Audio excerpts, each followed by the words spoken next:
Hello বন্ধুগণ, কেমন আছো সবাই? আশা করছি সবাই খুব খুব ভালো আছে, আর আমিও খুব ভালো আছি। সবাইকে শুভ নববর্ষের অনেক অনেক ভালোবাসা আর শুভেচ্ছা। তো সকাল থেকেই ইচ্ছে করছিল খুব পুজো দিতে যাওয়ার, যেতে পারিনি। কারণ অভি বাড়ি ছিল না, আর আমি তো একা একা পুজো দিতে যেতে পারবো না। মনটা খুব খারাপ হয়ে গেছিলো। আমি ভাবলাম হয়তো আজকে কোথাও বেরোনোও হবে না, আর পুজো দিতে যাওয়াও হবে না। তারপর অভি সন্ধ্যাবেলায় দেখলাম ফিরে আসলো কাজ থেকে। তো বললো ঠিক আছে চলো তাহলে পুজো দিয়ে আসি। তো বেরোলাম পুজো দিতে। পুজোর সমস্ত জিনিসপত্র কিনলাম, কিনে মন্দিরে ঢুকলাম। দেখলাম যে মন্দিরে কীর্তন শুরু হয়ে গেছে, আরতি শুরু হয়ে গেছে। তার জন্য মানে মন্দিরটা বন্ধ হয়ে গেছিলো।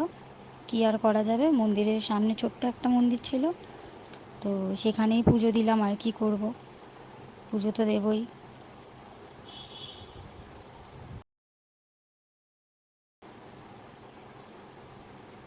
এবার আমি প্রণামটা সেরে নেব। আর এখানে দাঁড়িয়ে দাঁড়িয়ে কীর্তনও শুরু হয়ে গেছিলো, যেহেতু দাঁড়িয়ে দাঁড়িয়ে একটু কীর্তনও শুনে নিচ্ছিলাম।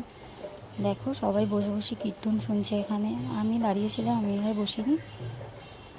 তো আজকের জন্য টাটা।